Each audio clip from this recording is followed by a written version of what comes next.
Hi, David. Hello, Ann. It's great to have you on Blogging Heads. Oh, it's my pleasure to be here. Well, let me start by introducing people to you. I mean, everyone should know who you are because I think aren't you the most popular law blogger on the web? Is that true? I read that somewhere. Is that true? I would think that title would belong to you, Ann. Yeah, but I'm not popular. You hide your traffic. I don't know how many visitors a day do you get? Last month we got about let's see. Last month May was our busiest month ever. So we had over 2 million page views or hits and over 600,000 visits. So that's about 20,000 visits a day. Okay. The unique visitors are lower than that though because we have a lot of repeat people constantly checking back to see what their next raise should be. Exactly. So okay. Well, wait. I'm going to get to that thing about money. I think you're very interesting in that. Quite aside from how many people visit your blog, you're responsible for a lot of money changing hands. And I don't. So we want to talk about that with respect to what people get paid and so on. You channel a lot of information. You're sort of a clearinghouse of information. So that's a big part of it. But I want to ask you about how you got started into this blogging thing because I knew you originally as being someone who was behind a pseudonym. In fact, a female pseudonym. That's right. As Article 3 groupie on the really cool blog Underneath Their Robes. So, and then you came out from under this pseudonym, and it looks like you came out from under the pseudonym because the New Yorker won, or it was a chance to talk to Jeffrey Toobin and be profiled in the New Yorker. So, could you tell us about that? Yeah, so I started Underneath Their Robes about almost 3 years ago to this month, I guess. It was in June of 2004. And I did it under a pseudonym for quite some time. I was at the time working as a federal prosecutor, as an assistant U.S. attorney in New Jersey, which is where I'm from originally. Mm-hmm. And I'd been doing it for a while. Oh, yeah? What part of New Jersey? Where did you go? The office was in Newark. I'm from Saddle River up in Bergen County. Saddle River. So you're a rich kid. I don't know if I would say that. I mean, we used to live in Bergenfield, which is a less affluent town. I used to live in Wayne, so that's why I'm pursuing the Jersey angle. And we're going to talk about The Sopranos later, so we could have a Jersey theme. Oh, yes. No, absolutely. We could have Bruce Springsteen playing in the background or something. Oh, to totally. Establish the Jersey-osity of this. But, yeah, okay, exactly. So you had gone through this very, the reason I asked you if you were a rich kid is I looked at your educational background and it looked very illustrious. You went to Harvard, you went to Yale Law School, and all of this stuff. So, but you ended up in New Jersey because that was your place. Yes, that's right. I after I graduated from law school, I clerked for a judge, for Judge Scanlon on the Ninth Circuit for a year. I worked at Wachtell Lipton in New York. So, I mean, that's like the highest possible path a law person could be on. So I want to examine how you got from there to where you are now and the whole psychology of that. But go on. So Underneath the Robes. So you decide to start engaging in this edgy, dangerous activity while acting as a federal prosecutor. What was your thinking there? I guess I hadn't. Maybe it was that I hadn't really done much thinking about it, to be honest. I created this pseudonym, and the reason I created the Article 3 groupie persona was not because of any literary conceit or anything, but just as a way of covering my identity. So I essentially made all of her characteristics mirror images of mine. So this wasn't an identity that you enjoyed playing the role of, or it that was it was kind of a cool alternate, like Dr. Jekyll and Mr. Hyde. You were whatever. Oh, after a while, I got quite into it. I think you've blogged a fair amount about this too. The difference between your sort of your classroom self and your blogging self. But some part of you must have wanted to experiment with being inside that other persona, and have found some part of yourself in that was missing in your real life. Oh, absolutely. Excuse me if I psychoanalyze too much, but that's one of my problems. No, maybe you should be my therapist. No, I think right here. That's it. That's what we're doing here, David. Didn't you know? I think that's absolutely true. That I had this more serious, substantive, lawyerly side, and I had this fun and frivolous and gossipy side. And perhaps in my professional life, I didn't really get enough of an outlet for the second, which is why I decided to start this blog almost on a lark. I just thought, it would be kind of fun, and I knew a lot of random trivia about federal judges. I'd gotten very into them in law school.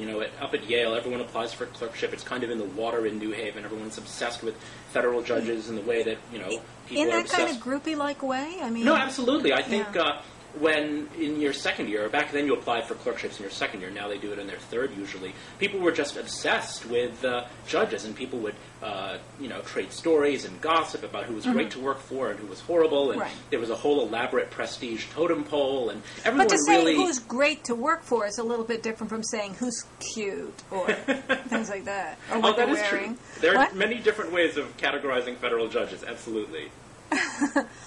But I mean, people who were talking about them like that back at school, I mean, weren't they people who were very interested in climbing in their own personal careers?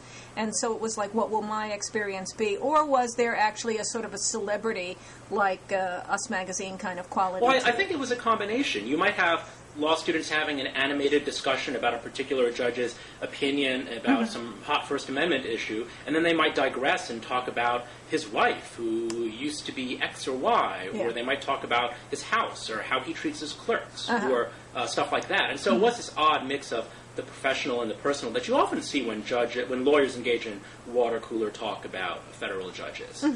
So I had this blog for a while, and it developed sort of a cult following or a niche following within certain sort of legal wonk circles, and then including the judges. Yes, that's true. Including the judges. Like Judge Kaczynski of the Ninth Circuit, who nominated himself in my Judicial Hotties contest. So you had a Judicial Hotties contest. Do you think that's appropriate for a lawyer to be talking about whether judges are hot and running a contest and running a contest without their consent?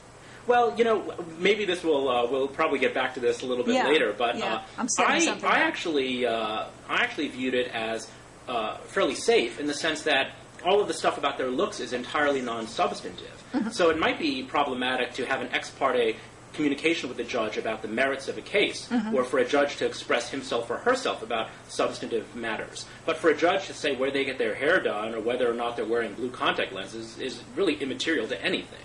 And so in some ways it's safer to talk about the frivolous stuff with judges as opposed to the official stuff, which has to take place through official channels. Now, explain, this actually came up, I was on a panel of bloggers at the Seventh Circuit Conference, and the whole subject of whether a law blogger is engaging in ex parte contacts with a judge and whether there's something wrong there was actually taken somewhat seriously by people. So could you explain what that means and what's wrong with an ex parte contact? Well, so ex parte contact is when one party is having some discussion about a case with a judge not in the presence of the other party. And it would be viewed as unfair because that party gets to influence the judge and the other party, the other side to the dispute, doesn't get to put in their 2 cents.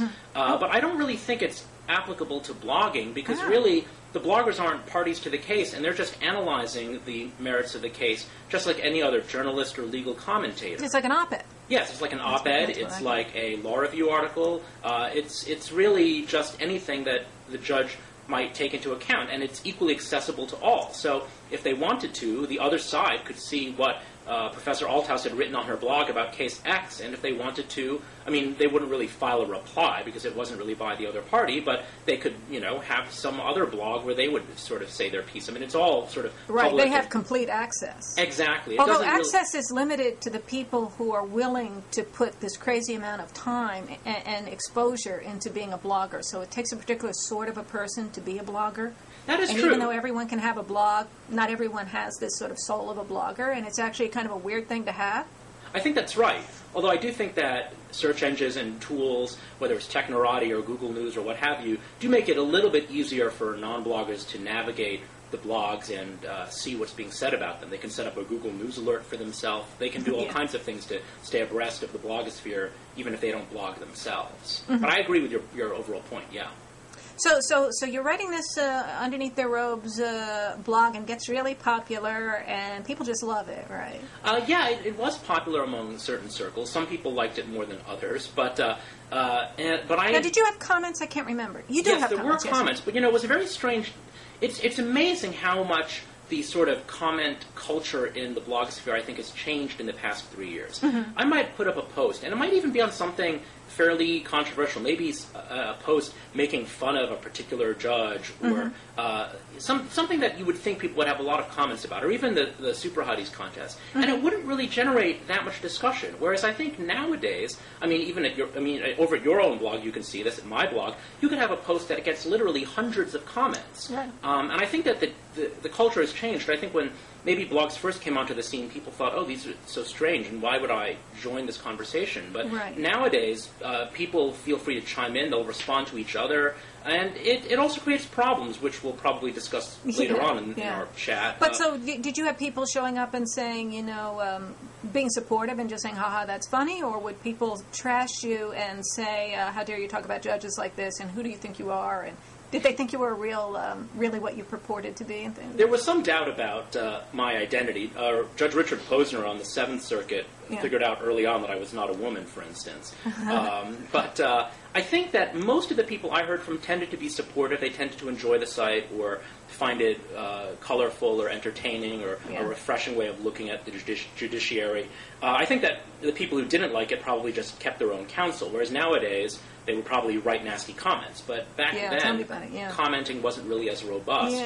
And so it tended to be I heard from a self-selecting group within the readership. And so I've been doing this for a while, and I really loved the writing and the blogging, and I almost felt, I guess maybe a little bit frustrated that I couldn't do more with it since I was working under a pseudonym. Were you starting to feel like this is more what I want to do with my life than my job? I mean, not that I didn't enjoy being an AUSA, but I did think that it was at least something that I wanted to explore, not to have regrets 10 years down the line or 15 years down the line saying, oh, what if I had gone in that different direction? I had gone straight through from college to law school. I went to law school without a clear sense of what I wanted to do in practice. And so I think I was a little bit like, and then I plunged into a clerkship and then a life at a big law firm. And well, I mean, going to Wachtell Lipton, I mean, isn't that just like going for the job that supposedly is the best job and not being that individualistic about it? Well, it's a very intense firm. I mean, you used to work in a New York law firm, as some of your readers may know. Yeah, I worked at Sullivan & Cromwell, which in my day was considered the best firm to work at. And I think, like an idiot, I just went to, I can go to the best place, so I'll go to the best place. Which well, doesn't everybody do that? Well, it seems so obviously stupid to me now, but people continue to do it. Well, I think that was probably what drew me in some ways to say Wachtell. Not that it wasn't a great firm, and not that they don't have great cases, but on whatever Vault 100, whatever on these law firm rankings, they would often come out pretty highly placed. So I thought, oh well, I might as well go do that. I think that if you're one of these people who, like me, goes straight through from college to law school, you tend to be a little bit unformed, and maybe you just gravitate towards these monikers of whatever is most prestigious. So you all want to work for the biggest firm. You all want to. Or the most prestigious firm, you all want to clerk for the Supreme Court or for this judge or that judge. I mean, you're a law professor. You know how law students just gravitate towards certain things like lemmings sometimes. Although not so much here. I mean, one thing about being out of Wisconsin is that people don't think so much of going to New York firms or things like that. There are few firms in Wisconsin or maybe Chicago that people are interested in. But people have different, Yale is going to be different from Wisconsin. Different kinds of things motivate people to come here. And, I think we have a different kind of mix of people. Okay, well, that's probably healthy, but so I've been doing this blog for a while, and then I would have these email conversations with journalists, legal journalists, including Jeff Toobin. And I was in New York at the time. I was living in New York and working in New Jersey. And I mentioned in one email, still without revealing my identity or even my gender, that I was in New York. And he said, well, why don't you come by the Condé Nast cafeteria? He's on the staff at the New Yorker, and we'll have lunch. So I thought, oh, okay, great, I'll go have lunch. And so we did have lunch, and he was very surprised when he met me to find out that I was not a woman. I guess he, unlike Judge Posner, did believe the fiction.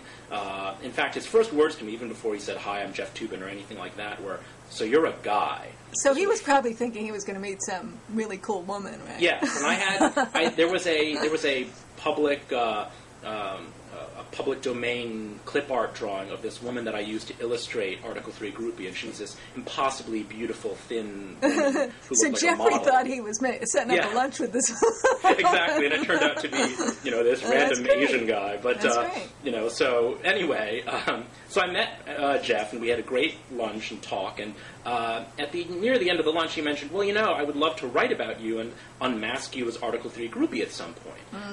And at that point, I wasn't really ready to do that, so I sort of demurred, and I said, I'm not really comfortable with that. This is great. I mean, this is such a high-profile unmasking. So you were presented with this. Well, so I kind of, at first, I wasn't really ready to go along with it right after that lunch. But then what happened in the weeks after the lunch is that I began to get a couple of signs that maybe my identity, which I thought I had protected fairly well, was not really that safe. So it was going to come out anyway. So. Yes, I started getting emails from readers who would say things like, "Oh, how's your judge doing?" And they would mention my judge by name. Or they would say, "Oh, want to have coffee when I'm in Newark?" Because I was working in Newark at the time. And dropping these hints that perhaps they knew who I was. And I later found out that I had been indiscreet. Here's a tip for anyone out there who wants to start an anonymous blog. You should get software that will mask your IP address. Because I had been emailing as David Latt and as Article 3 groupie from the same computer, and so some people early on had my number. I got the anonymizing software later on after Judge Kaczynski, who's very tech-savvy, helpfully advised me about this. And so after a few months, I was emailing under... So Kaczynski knew who you were? He, I guess, did, because one of the people who did have emails from the same IP address, but from my different identities, was one of his former clerks and a law school classmate of mine. And these folks were, they were my friends, so they didn't tell me they knew, and they didn't spread the word around that much. So I think for a long time, it was a pretty well-kept secret. Yeah. But I guess it was one of those things where, one person maybe tells one other person, and that one person tells another person. And so a year and a half in, around the time that I met with Jeffrey Toobin, the word had begun to get out. And so at that point, I thought, okay, if I'm going to go out, I would rather go out with a bang on my own terms in the pages of the New Yorker, rather than have some other, say, rival blogger post a screen cap of an email from David Latt and an email from A3G, Article 3 groupie. And so was I, did I jump or was I pushed? I mean, it was a combination. But when people say, well, why the heck did you do that? The calculus was actually a little bit more rational from my part. I had these signs that it was going to be... That's really helpful. Yeah, Thanks I had these signs that my identity was going to come out, so I might as well have it come out on my terms and with my version of the story, rather than have some rival blogger get the scoop credit for my narrative. So this kind of shows that it was the decision to start blogging and to try to be under a pseudonym that was really key, and one thing just led to another after that, only because you did a good job at it and people liked it. I mean, if no one had cared, nothing would have happened. But by writing under a pseudonym, when I decided to start blogging, I always wrote under my own name on the theory that, well, people are going to connect it anyway, so this kind of kept me in touch with the fact that it really counted and it was me. It didn't stop me from getting into all sorts of trouble after that, but, I always did have it under my name. But, I'm a tenured law professor, and the risk for me wasn't the same as for you because you were starting out in your career, so... Yes, that's right. But you went ahead and did it it was worth some risk there. Yes, I guess I hadn't really calculated... I hadn't really adequately thought about the ways in which it might complicate my day job, and it did create this mini scandal at the U.S. Attorney's Office, and I was in limbo for a while. I wasn't sure what was going to happen to me at the U.S. Attorney's Office. So they really couldn't afford to be hip and funny about it. Yeah, exactly. So I took down the blog after the story broke, and the powers that be, sort of deliberated about what to do about me. And then at the end of about a week or so, I met with the U.S. Attorney, Chris Christie, who was very gracious about it, and he could have tried to get rid of me, but instead he said, "Look, the blog has been taken down, and you're doing fine work as an assistant U.S. Attorney. So let's just put this all behind us." And so we did, and I went back to being an assistant U.S. Attorney, and I remained in the office for a couple of months thereafter. So. But I found in that period afterwards that I sort of missed blogging and I missed writing things other than briefs. It gets in your blood, doesn't it? Yeah, exactly. And so after a while I got an offer to blog full-time for a political website called Wonket, full-time sort of as a job, really. And so I moved down to Washington and took that gig. And so that's sort of how I made the transition from blogging as a sideline or as a hobby, which is I think what most bloggers do, to doing it as a full-time gig. Well, now, do they pay enough for it to be a job, or you must have taken a massive pay cut? I did. But you'd already taken a pay cut to go from the law firm to the U.S. Attorney's. Exactly. I did. I was already on the federal government pay scale, so I think that that eased you into the hit took place when I moved from Wachtel to the U.S. Attorney's Office. Yeah. And there was probably an additional pay cut from moving from being a lawyer, because the federal government actually pays lawyers reasonably well as opposed to say state government or certain public interest organizations. So I took something of a pay cut from there, but it was definitely nothing. I mean, I can I can pay my bills. I'm not making Walktel money, but then again, I'm not working Walktel hours. So you're not having to do that Walktel work. I mean, obviously, this work is much more enjoyable. I mean, for me, it's all a matter of personal preference. I don't claim that for me, I think my job is one of the best jobs out there. But that's for me. Other people may not like. Other people. Yeah, if you don't like blogging, it's just a horror. People either like it or you love it or hate. But now, to move from underneath their robes is kind of a cute, lighthearted kind of, although it had a little bit of a sexual element in that you had this sexual interest in the judges, but you wouldn't say really crude things about them. But Wonkette had been established, but was originally completely identified with Anna Marie Cox, right? Yes, that's right. And she created the persona of Wonkette as someone who talked about not so much law, but politics, that's and right. would bring sexual stuff into it all the time in just a completely outrageous way, right? Well, I don't know. you that was kind of a transition because you were openly a guy at this point, but going under a female persona that somebody else had created. Yes. Plus, it was a much more sexualized kind of a presentation than Underneath Their Robes had been, or it was like a step down in crudeness or step up in crudeness.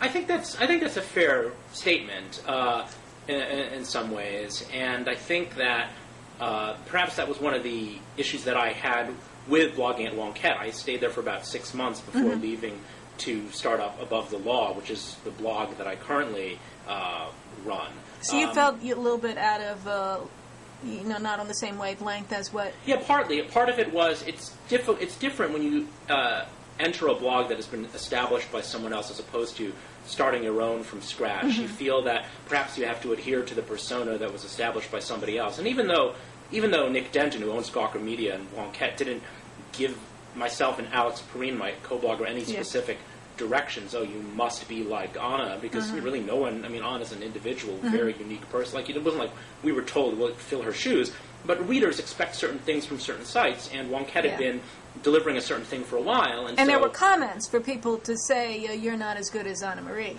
Yes, that's true. They died down after a little while, and the traffic, has pretty much been at the levels that it was. I haven't looked at it recently, but the traffic was pretty good actually while I was there, and also after I left. There is always going to be some of that. People will say, "Oh, well." Yeah, I've guest blogged on Instapundit. Like when Glenn Reynolds goes on vacation. Yep. Like several times I've been one of several people who would cover for him. And there are no comments there, but people will write on other blogs like, "Oh, you're not the same." But the assignment wasn't to be the same. It was just come over here and do your thing and exactly. fill in. Yes, I think that's absolutely right. Yeah. So okay, so now you leave and you start to do the Above the Law thing. Yes, I came up with the idea for it, essentially like Wonkette, but for law, or like Underneath Their Robes, but with broader coverage, not just the judiciary, but law firms, the Justice Department, anything within the law. It was defined more by sensibility or tone than by subject matter. And so I had this idea, and I pitched it to a group of investors, a company called Dead Horse Media that owns 2 other websites, and they liked the idea, and they basically agreed to back me. So, and was part of the idea trying to get into a niche where advertising would work well? Yes, that's right. And so the other 2 sites that they run are also very niche-oriented and hopefully advertiser-friendly. One is a Wall Street site called Dealbreaker, and the other one is a fashion website called Fashionista. And so Above the Law was actually their second, I guess it was the second of the 3 websites. Yeah, Bob Wright is trying to figure out how to make money off of blogging heads. But you can see there are no ads. I was actually wondering about that. I'm doing a product placement, but I'm not getting paid for it. Oh, I remember people were mentioning that in comments to prior Blogging Heads chat. Yeah, there was some talk about you could do... I'm drinking from a cup with a logo, but they didn't pay me for this, I want you to know. I'm drinking the same thing, a large espresso royale cappuccino, that I was drinking when I got mad at Garant's Frankie Ruda in that famous old Blogging Heads episode. Oh, well, I hope... So, if it's the cappuccino, just wait. I'm just coming to a slow boil over here. But so anyway, so now you have this Above the Law, and it's a really popular blog. And one of the things about it is that you keep writing about you make up all these terms like what's the Schadenfreude, yes. So explain that term. Well, I essentially just use that to refer to our coverage of salary developments within the legal field. It's a little bit of a misnomer because you're not really taking pleasure in anyone's misfortune, although maybe you might think of your own misfortune when you see how much people at other places are making. Or you might take pleasure in someone else's misfortune if they have to work crushing hours to earn, their going rate of, starting salaries at most big law firms these days are about $160,000 a year. That seems to be the new going rate. That sort of started in New York and is now spread across the country. But you're responsible for this. I mean, you're playing a big role. Talking about taking steps down in salary and leaving a big firm, you are also, from this position, causing a lot of money within all of those big firms to change hands by publicizing who gets paid what, where, and what their bonuses are. And because you're creating all this new transparency, lots of money is changing hands. Oh, well, it's very flattering, Anne.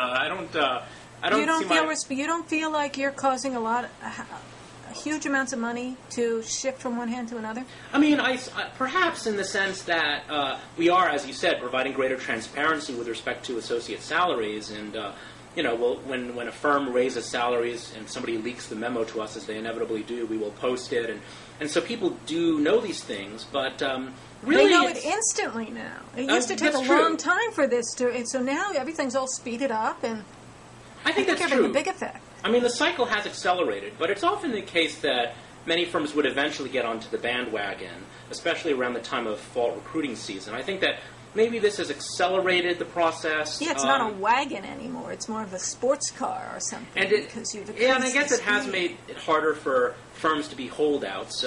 Occasionally on Above the Law, we'll have a so-called list of shame, where we will list the firms that have not matched the market.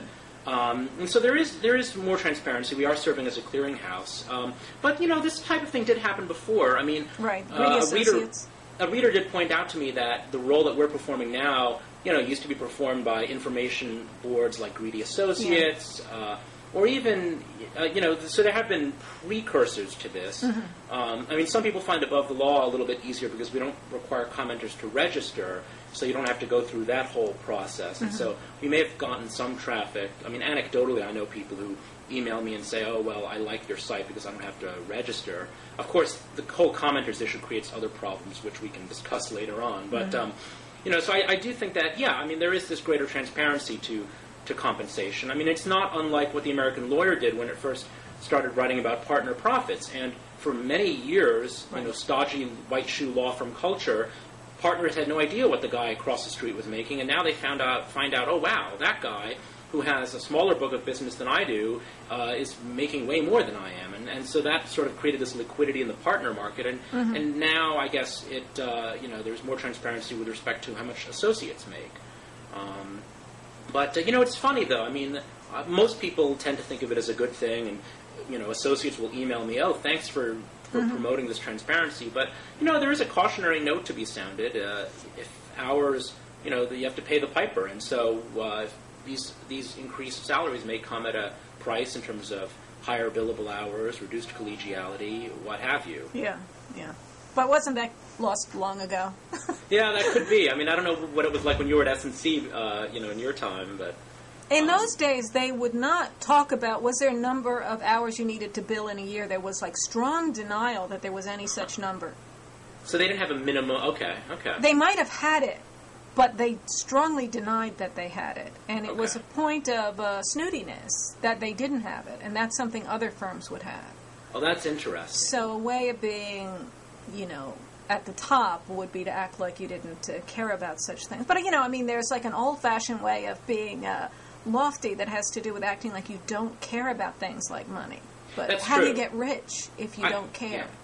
Yeah. But it's funny. I think that has probably fallen by the wayside within the profession now. I mean, before, when the American Lawyer used to write about partner profits, they had to do a lot of guesstimates because they didn't get information from the firms. Now the firms will just go to the American Lawyer and open the kimono and give them all of this detailed financial information. Yeah, it's a little bit like in the law school world, the U.S. News rankings. It's sort of like we liked it back in the whole old days when we could kind of control our reputation, and it was based on who knows what, and the elitists could stay at the top.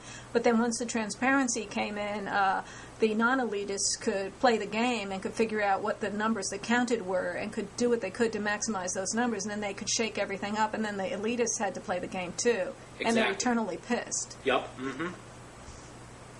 But talk about these. So you wrote one of the things of blogging is that you can get entree into various, New York Times op-ed situations and stuff like that. So you had an op-ed in the New York Times. What was it, last week or the week before? About the Supreme Court bonuses. Yes, that's right. It was It was last week. I guess last Monday, the 18th. Yeah. Yeah. I was writing about the bonuses that are given to outgoing Supreme Court clerks when they leave the court and go to work for private law firms. Mm-hmm. And last year they settled at around $200,000, and that's on top of the already six-figure salary that the clerk would earn as a third-year associate. So you have someone who gets a Supreme Court clerkship, then he's looking for a job in a law firm. The law firms are making various offers, and one of the things they do is throw on top of the salary just a whole extra pile of money that's now $200,000. Yeah, actually this term it's expected to go up to $250,000. Some firms are dragging their feet on that, but it looks like the market leaders are at $250,000. Do you think this? So, is this having an effect on the judges? It's interesting. I think it would just mess with their minds. I think it does. I mean, I think that Justice Kennedy, for example, I think when he testified on the Hill maybe earlier this year, talked about how his outgoing clerks make more money than he does. I mean, there are bonuses at this point. So why doesn't he resign and take a law firm job? Well, it's hard to do that from the Supreme Court because that's a pretty enviable perch, but it is true that... Well, then stop complaining if it's so enviable. I'm not talking to you, but I mean, Kennedy can just either leave the court or feel good about being there. No, I think that's true. I mean, a lot of people have talked about the so-called crisis in federal judicial pay, and while I certainly think that salaries for federal judges should probably be higher than they are now, especially since I don't think they've kept up with the cost of living completely. At the same time... Yeah, actually, when I did I was a guest columnist on the New York Times back in February or something, and one of my columns, I actually said I did think they should be paid a lot more because it affects the kind of person that goes into the job. I mean, you don't really want a monkish person who doesn't for whom money is just not a factor in life. That's not a normal person. I don't think you want to trust somebody like that to make decisions. Mm-hmm. They're not enough like ordinary people. Mm-hmm. And they're already not terribly much like ordinary people as it it's a big problem. There's something strange about those characters. Yes, exactly. And then we bloggers need to keep talking about that because they get too much reverence, I think.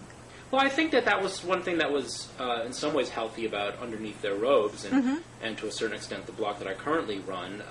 I'm just trying to remind people that these figures who play such a major role in the legal system, whether they're judges or prominent lawyers, that they are, at the end of the day, people too, human beings just like the rest of us. And, I don't, that's really just, one takeaway, I guess, from these that was one of the points I made when I was on the blogger panel at the Seventh Circuit Judicial Conference, that the blogs are really good for the judges because they're so cocooned in normal life and surrounded by people who treat them with so much respect and awe that it's good that there be blogs that treat them in a different way. Yes, and I think you even had a shout-out to us in your remarks. Yes, and I mentioned you. The panel, which was put together by Judge Diane Sykes of the Seventh Circuit, and Eugene Volokh was there of Volokh Conspiracy, and Howard Bashman of How Appealing, and then there were three other law school bloggers and me. So it was kind of a big panel, but it was heavily weighted toward law professor bloggers.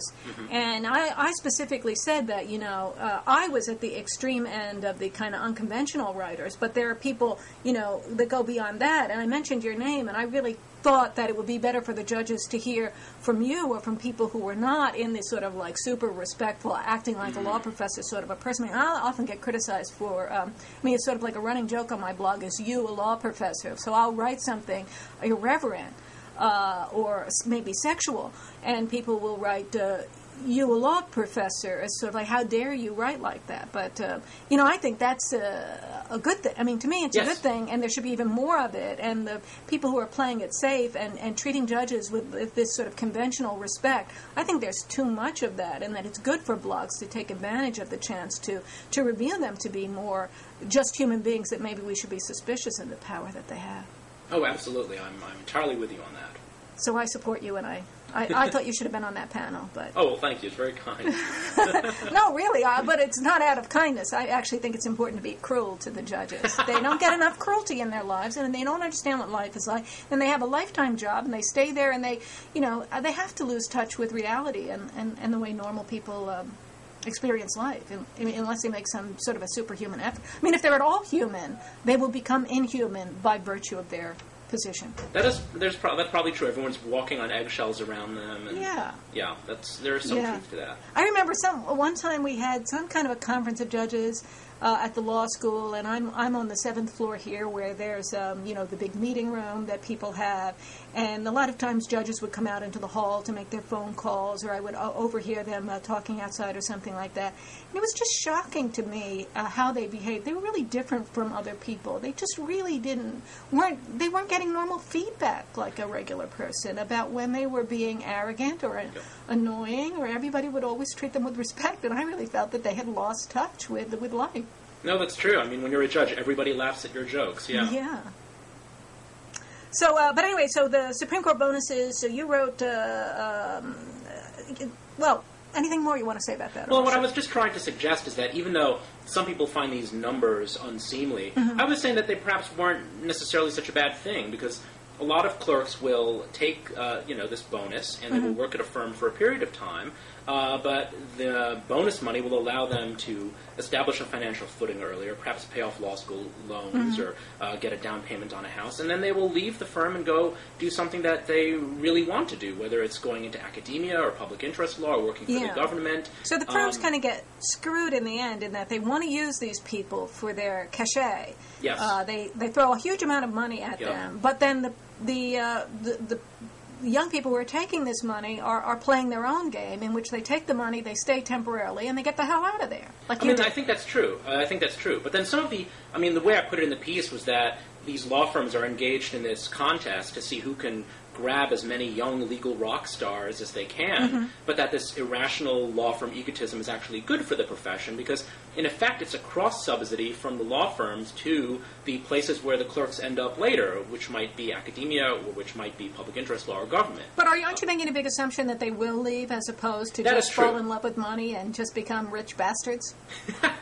That is true, and I did some research in the course of writing the piece, which showed that a significant percentage, actually a little bit higher than I originally expected, do stick around about, say, 5 years in. At 5 years in, about half of them are still, are in private practice. Now, some of them were in private practice, left, and then were in private practice, took the money, left, came back. Others were never in private practice to begin with. So it's not exactly clear. One would need to drill down into the data further. But there are a significant portion who do stay. And so the firm is maybe making a calculation of, well, maybe it's not, if I were to write a follow-up to that piece, maybe I'd say, well, maybe it's not completely irrational for the firms, depending on how much they value the possibility of having one of these Supreme Court clerks and having them become a partner someday. Now, you can use the blog to continue this subject and keep track of whether the people who got those bonuses followed through on what you're theorizing, that they would go into public interest or academia or something like that. Yes, that's true. And that's what's nice about the blog. It's very interactive. So after I posted the op-ed, I posted a list of clerks from a couple of years ago, and I asked people, I had been able to fill in some of the blanks just through Martindale, Hubble, and Google and whatnot, but I asked the readers to let me know if they had any information about what these people were up to now, and a bunch of readers emailed in with updates or corrections. And so a blog is very good for serving as a clearinghouse for this kind of information. And going forward, one could certainly see where the current clerks who are now finishing up their stint, now that the court is going to hand down its last opinions on Thursday, you could see where those people go after their clerkships, and then you could, kind of like have a little 5-year project, see where they are every 5 years from now if you want to. I mean, Wikipedia already does a very good listing of past. Well, what do you think of all of this kind of crazy web-type of research? I mean, it's not a traditional method of research to see who sends you money when you're blogging or how a Wikipedia article gets edited. I mean, if that's kind of a funny way for the information to flow. Or do you think it's some sort of a market process that's reasonably good?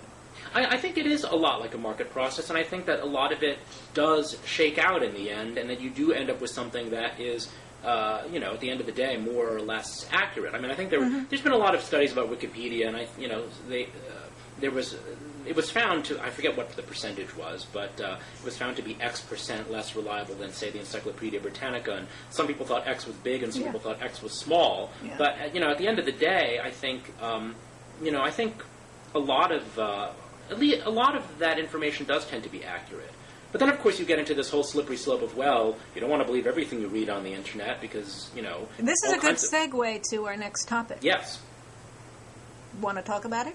Oh, yes, sure. Well, there is a website, a message board called AutoAdmit, or some people call it, I guess it goes by XOXOHTH. Yeah, they have what's that called a mirror site, or they're two sites? I don't understand. Yes, I think that's right. But if you just go to AutoAdmit.com, you can find it. We'll have links in the sidebar. Oh, so yes. We'll put up a bunch of, so that you'll be able to get to what we're talking about. Yeah.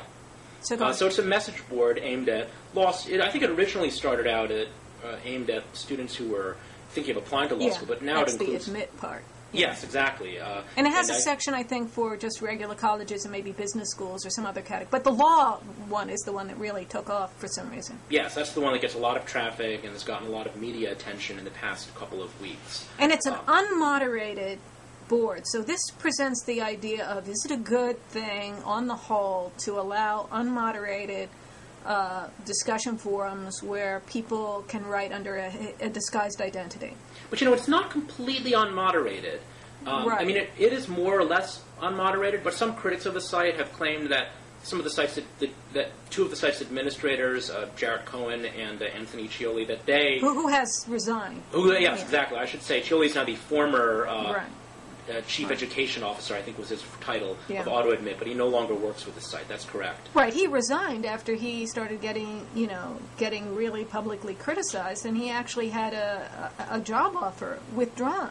Yes, that's right. He was graduating from Penn Law School, I think. That's correct. And had a job, and they withdrew it because he became controversial, or as I think Jarrett Cohen put it, radioactive.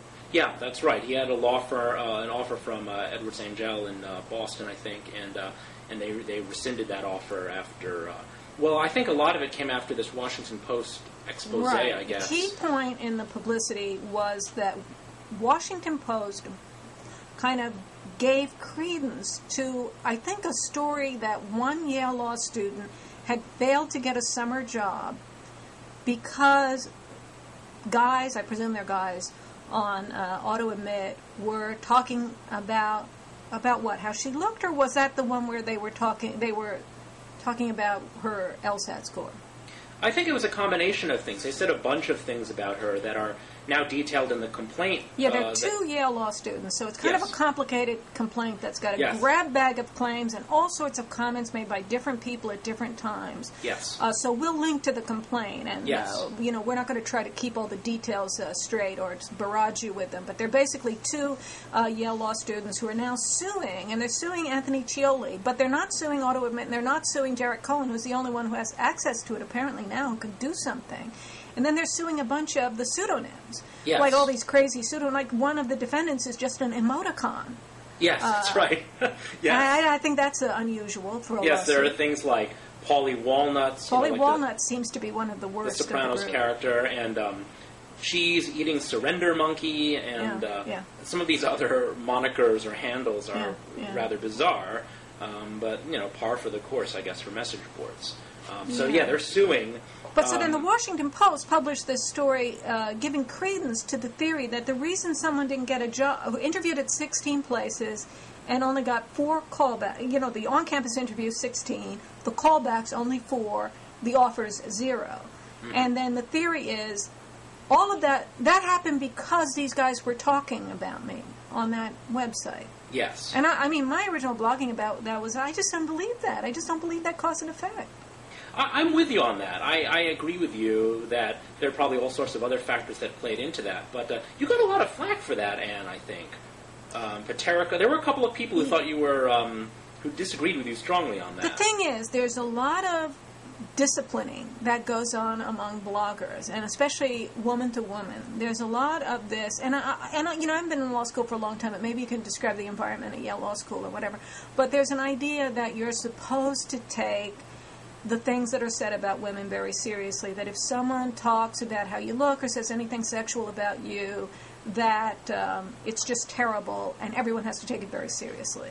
And anyone that's dismissive of that, it's like they want women to be raped or something.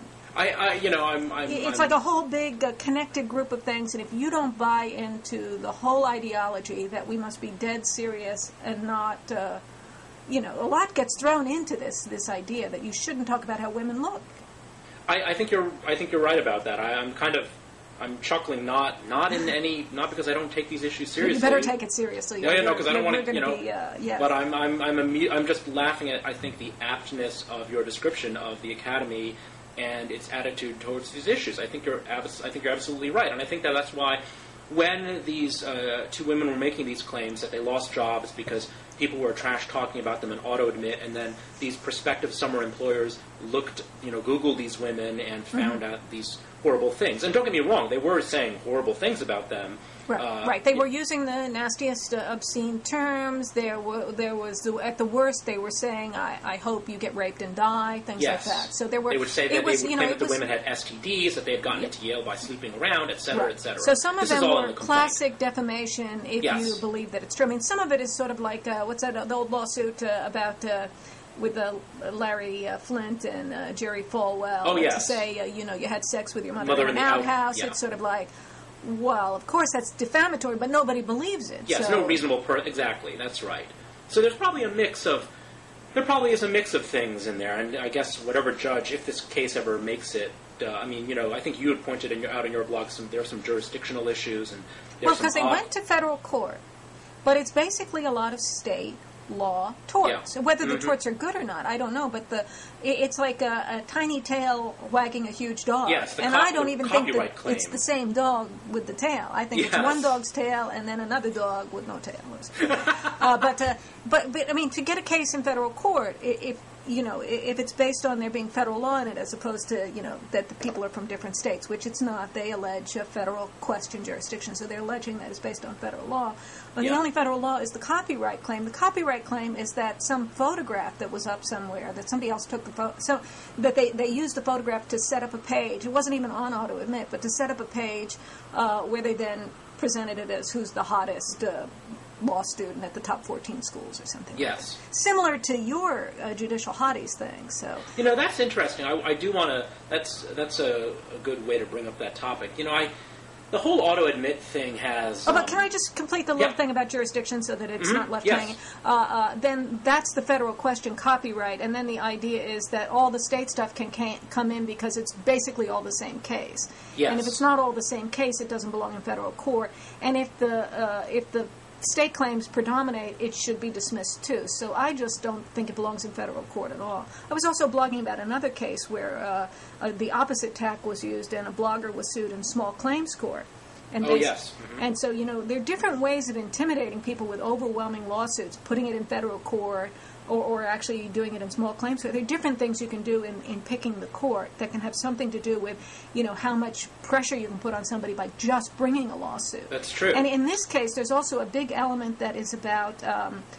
these people wrote under a pseudonym, and we saw what happened to Anthony Cioli by being connected to the discussion, even though he hadn't made any of those comments. He was just, in this position related to it. He was just connected to it. Now you have all of these people, presumably young law students, who are going to be looking for jobs, and they were in a discussion where somebody said, "I hope you get raped and die," but they might have said something that was hardly anything, but they somehow get themselves in the lawsuit. Well, they're behind a pseudonym. Well, what's really threatening is if the judge were to be able somehow to reveal their identity, the lawsuit could be used to reveal their identity, it could destroy them, much worse than getting any damages that might be held to exist if the tort claims were actually, followed through and the plaintiffs won. The mere fact of getting your identity revealed and connected to the radioactive controversy that caused Cioli to lose his job offer is incredibly threatening. It's incredibly intimidating. I think that's right, and I think that is probably, if I were to, second guess this lawsuit, I would think that that's probably what they're aiming for here, the discovery of those individuals' names, and that I don't know how much confidence they have in the merits of their particular claims, which, as you and Eugene Volokh and others have pointed out, would be difficult to establish, especially causation in terms of not getting that summer job, because there's so many factors that could have gone into that. But I think that, they really just want to know who are these people who've been saying these things. And also, just to have that lawsuit at all, even at this point, I think it's already changed how people talk. I think it's, maybe that's a good thing. It's sort of like, well, these pseudonyms are not really solid, and I'm not as safe as I thought I was. It kind of ties back to your underneath the robes thing.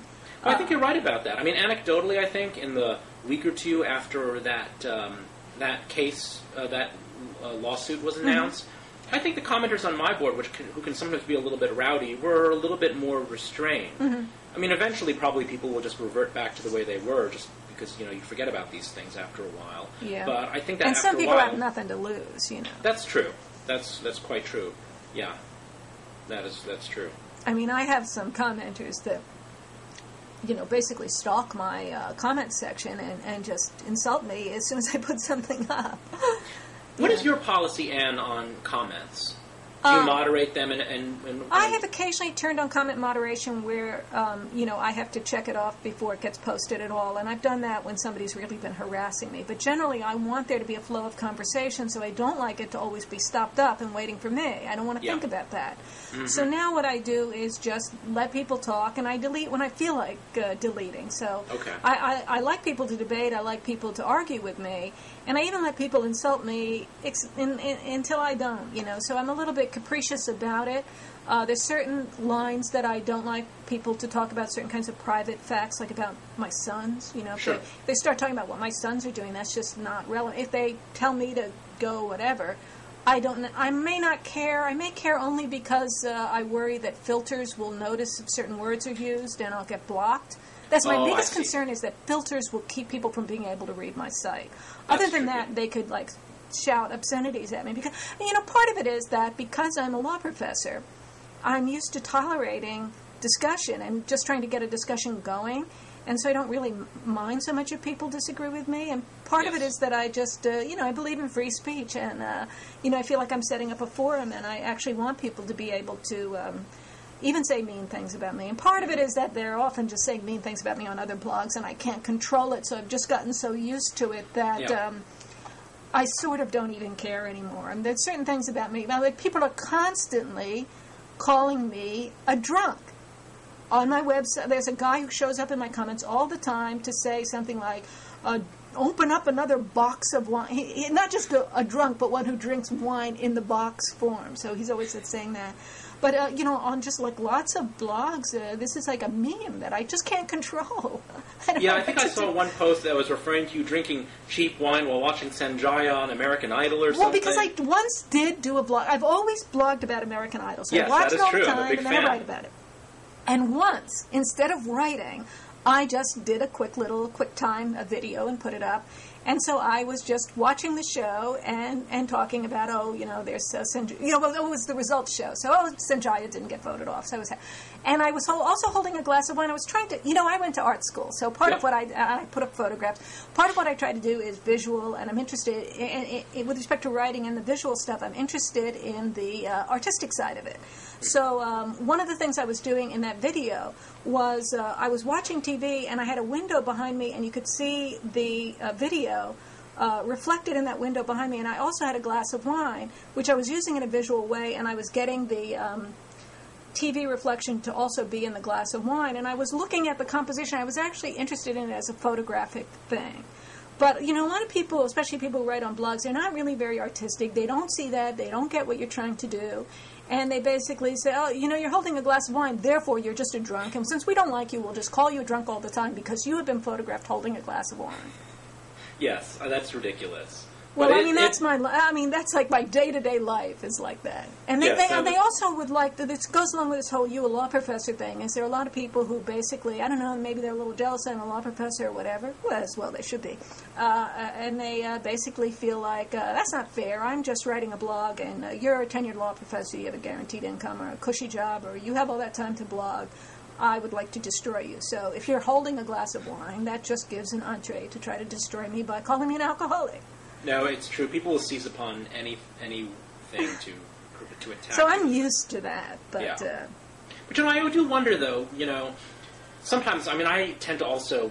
I think my views on this are pretty similar to yours, that I'm very much in favor of a free exchange. And we, currently at Above the Law, we don't really moderate comments, although I think we may have to be changing that. But, so I think I share a lot of your views. But then sometimes I wonder, well, maybe people in our situation are just comfortable with this because we do have a strong web presence. I mean, if you Google your name, it'll, the first thing that'll come up will, be your blog. It's not like, say, the plaintiffs in this AutoAdmit case who don't have a strong web presence. And that's really important. That these are people who have not thrust themselves into the limelight. They're being talked about under their names as individuals, and then when they're Googled, utter crap comes up. Yeah, that's exactly. horrifying to someone who has not had the opportunity to develop a thick skin. I mean, I've often said, the most liberating thing is to get past that and to develop a thick skin, and then you can do anything. It's sort of like, that's where I am. Come join me. It's so fun. But it's not always that fun, and a lot of people have other agendas. It's not about becoming a person who dominates Google searches or whatever.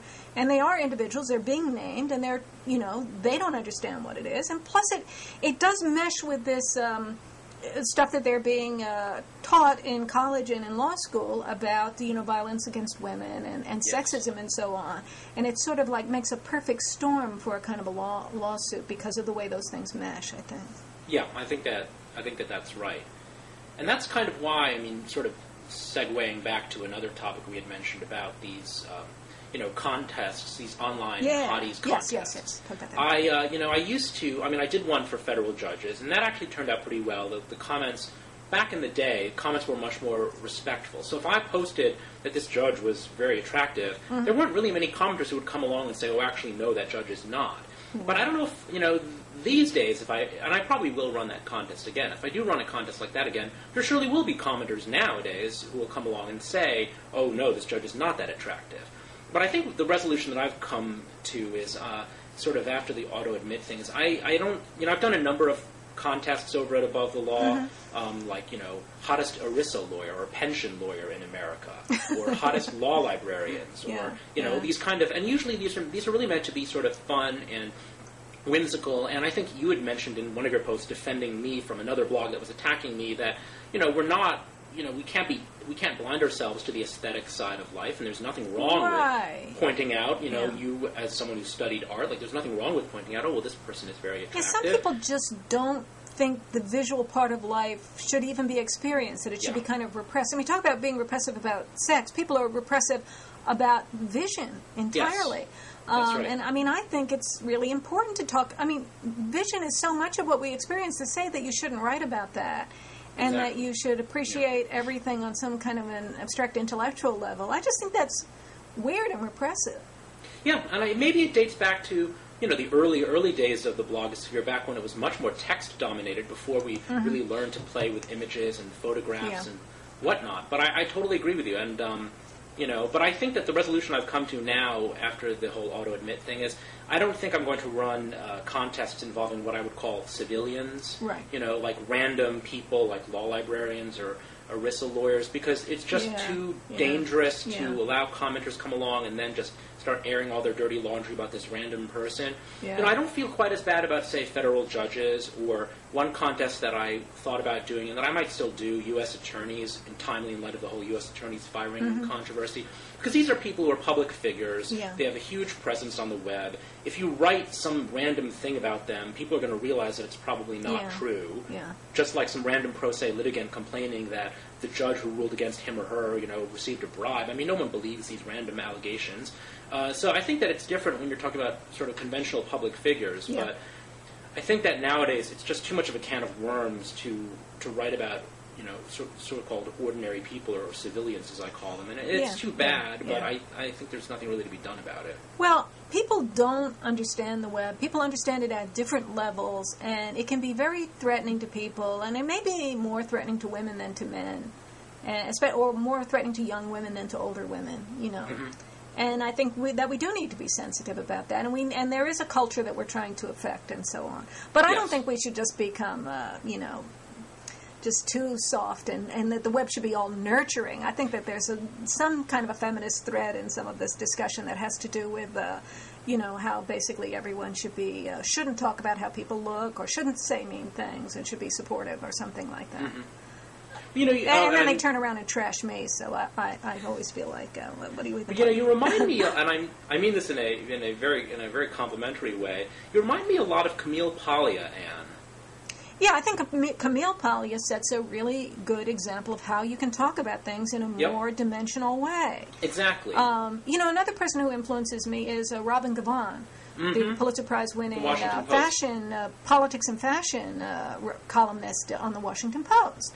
I mean, that shows how, and she's defended herself recently. I'll put up a link to this article. But she's the whole idea, what are you doing? You're writing about fashion and politics. What is that? Isn't that too frivolous? But the idea is that the way things look has a huge influence. You know, it can manipulate people's minds. You know, I mean, you look, just to raise the example of, you know, what's the filmmaker that filmed Hitler and Leni Riefenstahl. I'm forgetting her name. Riefenstahl. Riefenstahl. Yeah, there's a great. You ever see the documentary, The Wonderful Horrible Life of Leni Riefenstahl? Oh no, I did not. No. That is a great documentary, and basically a lot of. So I mean, that really shows how political influence can be manipulated through imagery. I mean, that's the most extreme example, but they're always. I mean, and I'm not saying everybody's like Hitler or doing that, but basically the visual component of politics, the fashion of it, is important. You know, the symbols, the logos, all of that, and you know, we should talk about that. The idea, don't talk about that. That's nothing. I think the people who are saying that are saying, I don't want to talk about the, you know, subconscious parts of my mind, or I only want to talk about the actual ideas. It's sort of like the people that want to talk about law and only want to talk about the arguments that are in the written opinion and don't want to speculate about what the other motivations are. Well, there's this one thing that was overt, so that's it. There's nothing else. As if life didn't have any dimension to it. That there's never any subtext. I think that's just bizarre. Yeah. So I'm trying to set up talking about the Hillary Clinton video that I got all kinds of flack for talking about.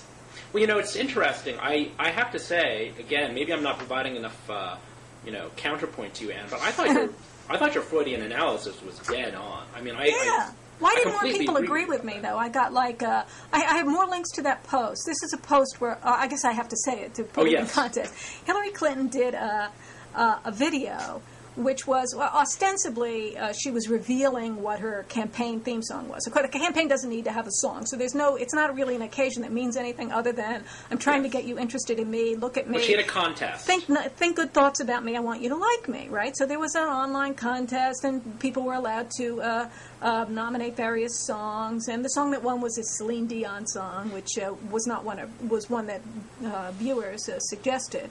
But so this was a little video that was designed to introduce the outcome to the little contest, and to say that the Celine Dion song had won. And then it was cleverly done as a kind of a takeoff on the last scene of The Sopranos. The series ended recently, and there was a scene that, if you got HBO and you watched The Sopranos, you would know, or many people read about. So it's pretty well known that the series ends. Sorry for the spoiler. I won't spoil anything if you're waiting for the DVD or whatever. But they're sitting at a diner, and Tony plays a song in the little jukebox on the table. So, and then it ends with a blackout. It just ends. Yeah. So there were a lot of similarities to that, including the use of the jukebox on the table where she was flipping through and the various songs that were nominated could be seen on the screen. So that was all very clever. Yep. We see her walk in. She's kind of wearing a black and white outfit that's a little bit suit-like, but not completely. And when she sits at the table, kind of in the place where Tony was, so she's kind of in the man's place, right? And she's got this black and white outfit, I think, that's a little bit more similar to a man's suit. And then she's waiting, and Bill Clinton shows up. Some people were saying this in my comments, he's wearing a blouse. You know, he was put in the feminine role, where he sat on the side of the table where the wife sits, Carmela, in The Sopranos, scene that it's a takeoff on. And he comes in second, like Carmela did, and he's wearing a kind of like a loose, like an over blouse, kind of a shirt. That's light blue. There's something feminizing about it. It was very poofy. It had a lot of volume to it. Yeah, it was kind of, whatever. But I think I think everything means something. And that they were clearly they're trying to figure out how to use Bill in the campaign. he's a former president. It's a touchy situation. It's got all of this history to them. We know he cheated on her with multiple women. How are we going to make this work? Plus, she's, going to be, would be a woman president. This is all, the whole sexual politics of this is incredibly important. Because it's sex because she's the first female candidate. And she was a first lady, and there's this whole sexual history to them that we know all these details about, and he was president, and he wronged her, and all of this stuff. So he sits down at the table in his little blue top, and she says, she's ordered a bowl of carrots for the table. And in the Sopranos final scene, Tony has ordered a bowl of onion rings. For the table, in other words, big bowl that everyone's going to share. And in the Sopranos, we see them all eat onion rings. Actually, it's kind of symbolic. In the Sopranos, a lot of people say it was kind of like communion. The way they put the round onion rings in their mouth was filmed in a way that was meant to make us think of communion. But in the Hillary Bill takeoff, she says, here are the carrots for the table. And he says, no onion rings, in kind of a sad way. And so I thought that was clearly a sexual symbolism where it was basically saying that, he couldn't have what he wanted, and he couldn't have the onion rings. I mean, onion rings are clearly holes. I think that the symbolism that it resembles the feminine sexual organ is very obvious. I mean, in a way, I think it's too crude. Yeah. And then it's sort of like, how could you possibly think that? It's more like, well, it's so obvious. Why did you even bother to say it? Couldn't you think of something more subtle to say? There was kind of a clash between I'm saying something that couldn't possibly be true, but I'm also saying something that's so darn obvious that, why don't you say something more insightful, more subtle? But so she says, no, I got the carrots for you. I'm looking out for you. Yes. I think that was multi-layered because part of it is like, she is all concerned with health care. And obviously, carrots are healthier than onions. And, she's concerned about him. He had a heart attack. She's concerned about us. She will give us what's good for us. There's a whole political angle to that, too. But the substitution of, and the carrots are cut up into sticks, so it's sort of like, I think it's pretty obvious that a carrot is a phallic symbol, and then they're cut up into little sticks. They are pared down penises. and it's basically saying, I have cut you down to size, Bill, and you won't have any more vaginas. Now, I just think, I'm surprised that so many people got involved in that because it's just sort of so obvious. Other people may not want to talk about it, but then why don't they just shut up about it? But instead, they really just attacked me and acted like, and they all kind of adopted the same meme, or set of memes, which is, I am insane and an alcoholic. So what do you think of all of that? Well, I read your posts and some of the ones responding to them and some of your responses. Like I said, I'm with you. I'm with you on this dispute. Although I think I liked the video itself more than you did. It sounded like you didn't really, you were not a fan of the video itself. No, I said it was clever. But that it might have some negatives. One of which was not everybody pays for cable and pays for premium services, so it's a little elitist. That's true. You talk about The Sopranos. A lot of people say I don't have HBO. Some people seem to think, well, everyone has HBO, but I don't think that's true. I think it's expensive to get cable. I pay a ridiculous amount. I barely justify it to myself. But I think it was a little elitist, and I also think that standing in for like a total murderer. And the wife of a man who is a big murderer, and then she blinds herself to his evil doing. I think that's got some bad associations for the Clintons. So I was just like kind of enumerating the sort of downside of the video. But I do think it was generally clever. But, she's so controlled. She's so, the people who are making these things have got to be so good that you would think that they would vet it very intensely. And the whole onion rings, carrots, I can't believe that nobody said, come on, the sexual relationship between a married couple, that's front and center. The Hillary Clinton, Bill Clinton sexual relationship is always going to be front and center. You have to talk to people about that. To have onion rings and carrots in the center of that, come on, that's kind of a little Freudian, isn't it? And I have actually come to the point where people haven't talked me out of it. Oh, how could you possibly think that? But I'm at the point where I think that they did it deliberately because they actually were trying to tell us Bill Clinton has been tamed. He's been put into the secondary position to Hillary. She's now the dominant one. Except that's why he's wearing the light blue blouse. That's why she came in first. That's why she's sitting on the Tony Soprano side of the table and all of this stuff.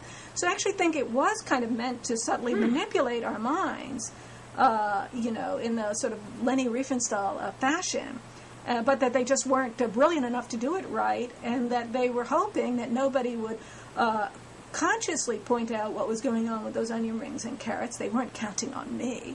And that, they actually really did want to say to people generally, make us feel like we could accept Bill in the picture with Hillary now, and it would all be okay. That's interesting. So I actually now feel that they in fact did it, and they were hoping to kind of slip in slightly under the radar. I don't know if I would go that far. I mean, that's interesting, that they did it intentionally. I mean, I could totally see it being sort of a subconscious thing, very Freudian. But, sometimes an onion ring is just an onion ring. Like, maybe they just used it because, well, that's what they were eating on The Sopranos. Of course it's what they were eating on The Sopranos. I know that that's the initial reason why they did it. But I can't believe that the kind of level of people that she has working for her would not say, let's think through all of the things that the people who want to get her would say. That's and true. that they would think that through. Yeah. And so we wouldn't have a video in which Hillary Clinton was eating a banana, for example, even if there was something in The Sopranos that had that or whatever. There's certain things that have connotations, and if you're making a competent film, you're supposed to be in control of that sort of thing. Mm-hmm. And I just can't believe, she's famous for her control. I can't believe that they weren't in control of it. I mean, I almost suspect that maybe they were against her. Huh. Well, what was interesting, though, about the video, too, though, is, even though she is so famously in control, one of these new biographies is, Woman in Charge, I guess, by the Two Times reporters. She wasn't... I liked the video. I thought the concept was brilliant. I really enjoyed it. And I thought that it was such a clear parody that maybe people wouldn't draw too many of the negative associations from The Sopranos with it. Right. But, she's not a great actress. Mm-hmm. When she says that line, I'm looking out for you, I mean, she's not completely naturalistic. Bill is somewhat better. But, right, he's better than her. That was another one of my points, that it showed that, and politically, he's better than her. He's better than her. Yeah, but, we will, I guess we will see what happens with But what did you think of the way everybody went nuts about me? I thought it was a little bit over the top, but very, at the same time, emblematic of what goes on within the blogosphere, I think. There is this whole, there's this, for whatever reason, blogging can lend itself very much to this kind of mob reaction, where people just find someone, whether it's you or whether it's Dan Rather or whether it's, whoever it is, whatever particular target, and they will just rush that particular person. I mean, you were kind of a victim of this earlier over the whole, dare I mention it? Well, this is the thing that I might get mad at you if you say it. Yeah, so I'm, I don't know whether this was another example of my looking at a photograph and saying, talking about what I see in the photograph. Well, this was a woman that was posed in front of Bill Clinton. And again, it was with the Bill Clinton, and it's sort of it gets back to the whole thing of how can Bill Clinton be used in support of Hillary Clinton in this presidential campaign, or what are the dangers when you? But I think Hillary has learned from Al Gore. I think she's basically realized that people know that Bill Clinton is a dog, and that's fine, and his positive attributes outweigh the liabilities, and so they will let people make the observations about the onion rings and the carrots and the busty bloggers, and that's fine because on balance we look back, especially now that the administration currently is having some issues, we look back upon the Clinton era, probably people look back at it mostly with positive feelings. I must say, getting back to the subject of blogging, when I think of who would be the most fun president to blog through the administration of, Hillary, right? Yes. That will be some good blogging. Yeah. So, and that's kind of why, to the horror of some of my more right-leaning friends, I actually am kind of almost, part of me is almost hoping for a Hillary victory. Yeah. And not, there's some things I think I might have issues with her on. I don't know if I would agree with her on judicial appointments. I don't know what she would do with health care. But just the sheer blogging opportunities, the entertainment value, the spectacle. I mean, to get Bill back, that'll... as first spouse, back to the scene of the crime, but, now he's in this different capacity. I mean, it would just be fascinating. Yeah. Aside from just having the first female president. Yeah. But I agree with you. I think that would, I'm rooting for her from that It's going to be great. Hey, we're going somewhat long. I don't know if you have to be running off. You're like, when will this ever end? But we do have a subject. We were going to talk about we're ending the Supreme Court term this week. Yes, that's right. They actually are going to go one more day. I think they had it as a day when they were maybe going to go, and they have gone over to the other day. So we don't have this this school integration case that might be big. Yeah, that's right. But we got a bunch of cases yesterday, and if we talked about them all, we'd probably lose everybody. But so let's focus on Bong Hits for Jesus. Yeah, Morse v. Frederick. That's very apropos because it is a case about free speech. Right. About there was also the free speech one about the issue ads, the Wisconsin. Oh, that is true. The Wisconsin. That's right. That's probably more important with respect to the election is that the idea of an issue ad that can be interpreted as not just being about what candidate to vote for or against, that those now have free speech protection. So that's going to change the dynamic of the campaign. But the one that we wanted to talk about was a high school student. The Olympics parade was coming through town, and the students were released to go out and stand and be on the sidelines while the parade went through. And a bunch of them unfurled a big banner that said "Bong Hits for Jesus." And the one kid that got caught got punished for it. And it was clearly a case of viewpoint discrimination. It wasn't just a no banners kind of a situation where it was like anybody with a banner is going to get in trouble.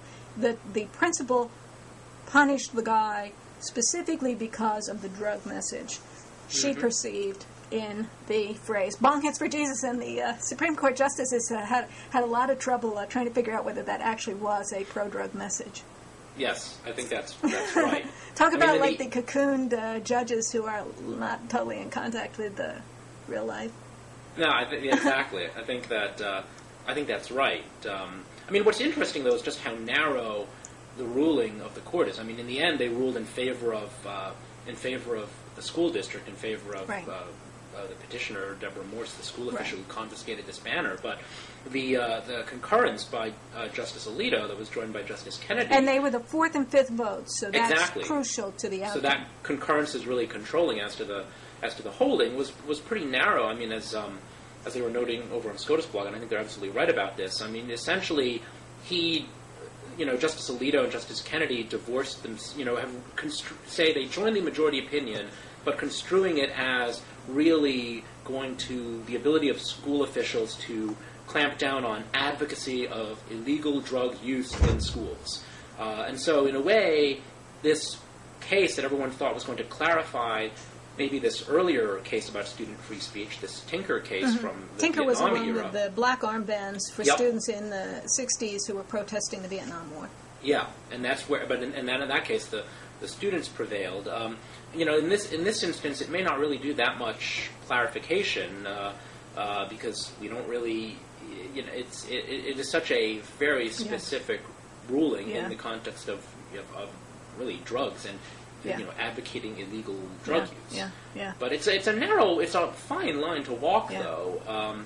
That's a typical Supreme Court, this sort of moderate group that is not really willing to take the strong positions. In the Bong Hits case, you had Justice Thomas going all out saying, discipline in schools in the old day. Tinker was wrong, basically. You should overturn that. And the idea is, when kids go to school, the kids listen, the teachers talk, the kids obey. That's what it was in the old days. And, of course, he's an originalist, so what they did in the old days counts.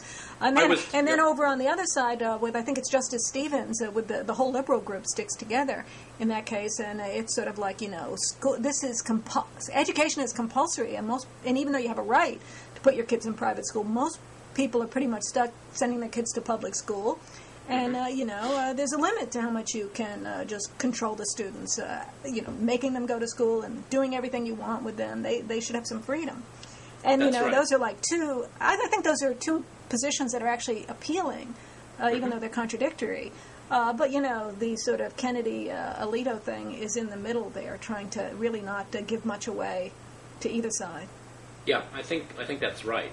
I mean, the Justice Thomas thing was vintage Thomas. I mean, he should just have a macro in his computer which says, "Oh, I will go back. I don't care about stare decisis. I will, let's decide everything from scratch." So, under his originalist view, let's even get rid of Tinker. But I think a lot of other justices, even other conservative justices, I mean, even the opinion by, the chief didn't. No one, Thomas often is the one who sort of is willing to go the farthest.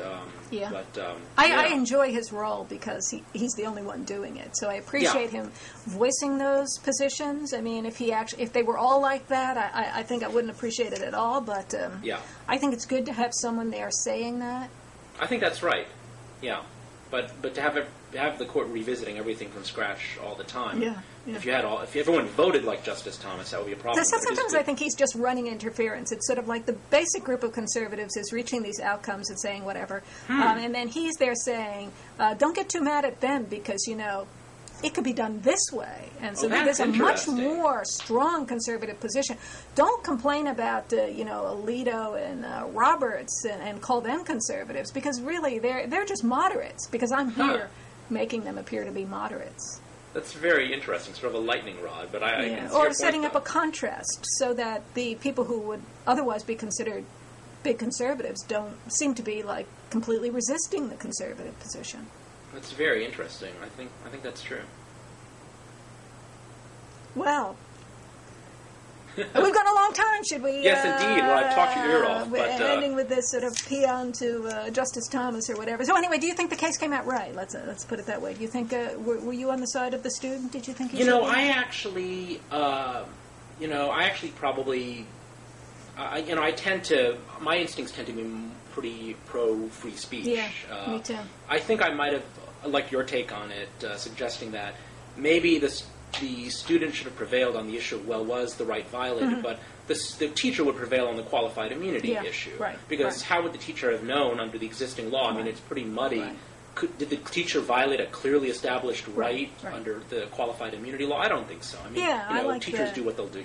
I mean, you're in a different context. Of course, that's almost what Justice Breyer said. It's sort of like there's this idea of qualified immunity, so that the teacher wouldn't have to pay damages because the rule of law there wasn't clear enough, and then it has to become clearly established so that in the next case there actually would be damages. So you use the case to articulate a clear rule, say that the student had a right. And then teachers from now on will know that they can't do that. But this particular teacher or principal who made the decision would be off the hook for damages. I thought that would be a good way to do it. Because I actually sympathize with the role of the teacher. Obviously, I'm a teacher, but I sympathize with that, and I also kind of like to see a certain amount of local control or kind of freedom on the local level to decide what the rules should be within limits. So. I think she made a judgment. She has a hard job. I hate to see some cheeky student wresting money out of this poor woman who was just trying to do her best in a difficult situation. But I do think that the free speech rights are important and that the schools compel students and oppress them a lot. And so I think that there was a way to work that out. But actually nobody said that because Breyer wanted to just give qualified immunity and not even say whether there was a right or not, just leave it unknown. Yeah, which wouldn't have really done the which would mean that the next teacher could tear down the sign too and also say qualified immunity forever. Exactly. Yeah. Speaking of forever, we can't go on forever. Yes. Well, thank you so much, Anne. It was really a pleasure to be on today. Yeah. Thanks for coming on. That was great. Excellent. Thanks so much. So, talk to you later. Okay. Bye-bye.